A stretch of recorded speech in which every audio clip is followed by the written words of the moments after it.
नमस्कार, मैं हूँ डॉक्टर सिमी सूद, डायरेक्टर नीलकंठ आईवीएफ। और आज हम जानेंगे सेकेंडरी इनफर्टिलिटी के बारे में, यानी कि एक प्रेगनेंसी होने के बाद पुनः दोबारा कंसीव करने में अगर प्रॉब्लम आती है तो उसको हम सेकेंडरी इनफर्टिलिटी बोलते हैं। ये भी बहुत अधिक हमारी सोसाइटी में ये समस्या बढ़ती जा रही है क्योंकि इसके कुछ कारण हो सकते हैं। सबसे इम्पॉर्टेंट और मुख्य कारण है कि हम एक प्रेगनेंसी होने के बाद अपनी सेकेंड प्रेगनेंसी को डिले करते हैं, और डिले करने के कारण उम्र जो है महिला की वो बढ़ जाती है। तो जो फर्टिलिटी पोटेंशियल जिसको हम बोलते हैं वो मैक्सिमम 25 से 35 इयर्स के बीच में होता है। तो अगर हम उससे ज़्यादा डिले करते हैं सेकेंड प्रेगनेंसी तो वो एक रीज़न हो सकता है कि कंसीव करने में आपको प्रॉब्लम आ रहा हो। दूसरा कारण हो सकता है कि कोई इन्फेक्शंस यानी कि पीआईडी जिसको बोलते हैं, या आपकी पास्ट में सर्जरी हुई हो, मान लो आपकी डिलीवरी सिजेरियन द्वारा हुई हो, तो उस समय कई बार ट्यूब का ब्लॉक हो जाना और इन्फेक्शन हो जाना या एडिशंस होना, ये भी एक सेकंड कारण हो सकता है, जिस वजह से अगर ट्यूब ब्लॉक है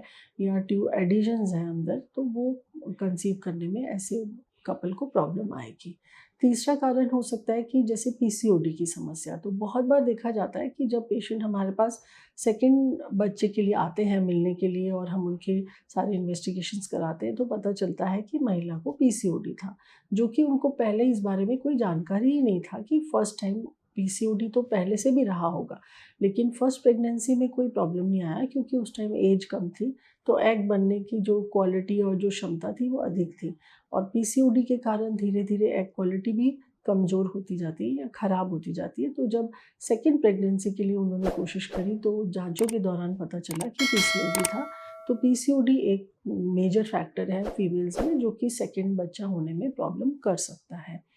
थर्ड जो है, हम अगर सिर्फ महिला को ही देखते रहें ऐसा नहीं है, क्योंकि कई बार हम जैसे हस्बैंड को भी बोलते हैं अपनी जांच कराने को, सीमन एनालिसिस, तो उसमें उनका यही सबसे पहला प्रश्न होता है कि मैडम हमारा क्यों टेस्ट करा रहे हैं, क्योंकि हमारे तो पहले नॉर्मल था और नॉर्मल प्रेगनेंसी हुआ तो हमारे सीमन में तो कुछ अंतर आएगा नहीं। लेकिन ऐसा बिल्कुल भी नहीं है, क्योंकि जैसे महिला के अंदर बहुत सारे फैक्टर्स हैं जो चेंज होंगे विद एज या विद एनवायरनमेंट, उसी तरह से पुरुष के अंदर भी उनका जो सीमन एनालिसिस में काउंट है, मोटिलिटी है, वो ऊपर नीचे हो सकता है, कम ज़्यादा हो सकता है। तो उसको जांच करना भी बहुत आवश्यक है, क्योंकि वो भी एक रीज़न हो सकता है कि सेकेंड टाइम प्रेगनेंसी नहीं कर पा रहे हों। तो सबसे अच्छा ये है कि अगर सेकेंडरी इनफर्टिलिटी यानी कि एक बार पुनः प्रेगनेंसी के बाद आप वापस अपनी प्रॉब्लम फेस कर रहे हैं, नहीं कंसीव कर पा रहे हैं, तो समय रहते आप अपने एक्सपर्ट से सलाह लें।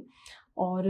सबसे एक कॉमन क्वेश्चन हमारे पास आता है पेशेंट्स का कि जैसे फर्स्ट बच्चा और सेकंड में हमें कितना अंतर रखना चाहिए। तो मिनिमम 2 साल का अंतर तो रखना ही चाहिए, लेकिन आप अपनी सेकंड प्रेगनेंसी जो है बेटर होगा कि अगर 35 ईयर्स से पहले प्लान कर ले, यानी कि महिला की उम्र अगर 35 से पहले पहले अपनी सेकंड प्रेगनेंसी प्लान कर ले तो वो सबसे बेस्ट रहता है, क्योंकि उससे पहले अपनी एग बनने की क्षमता और क्वालिटी ऑफ एग्स जो है वो हमेशा बेहतर होते हैं।